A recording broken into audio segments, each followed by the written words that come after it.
Sebenarnya yang disebutkan di medsos dan sebagainya yang lagi viral itu, menurut saya itu fitnah. Menurut saya.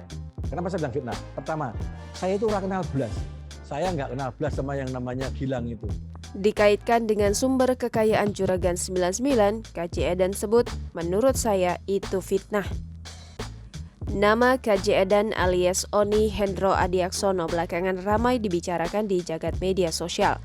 KJ Edan ramai dibicarakan warganet setelah dikait-kaitkan dengan sumber kekayaan Gilang Widya Pramana atau lebih dikenal Juragan 99. Setelah ramai diperbincangkan, KJ Edan pun akhirnya buka suara. Melalui unggahan video di akun Instagram @kjedan, ia membantah dugaan adanya keterkaitan dengan sumber kekayaan Juragan 99. Dalam video yang sama, KJ Edan juga membantah isu kepemilikan pesawat pribadi milik Juragan 99. Sebagaimana diketahui, sejumlah warganet menyebut-nyebut pesawat pribadi dengan logo Juragan 99 sebenarnya dimiliki KJ Edan. Terkait dengan unggahan yang menunjuk dirinya menaiki pesawat pribadi Juragan 99 di media sosialnya, KJ Edan menyebut hal itu hanya iseng semata. Ia bilang unggahan itu dibuat hanya sebagai sebuah konten. Asal tahu saja, Oni Hendro Adiaksono alias KJ Edan selama ini dikenal sebagai pengusaha nasional.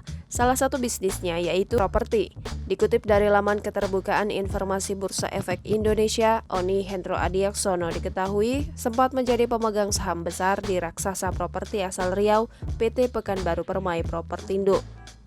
Masih menurut Bey, saham Oni Hendro Adiaksono awalnya memiliki saham sebesar 23% di PPP. Sahamnya kemudian turun menjadi 19% setelah dibeli anak perusahaan BUMN Konstruksi PT PP Properti Tbk. Jangan lupa subscribe, share, komen, dan like ya!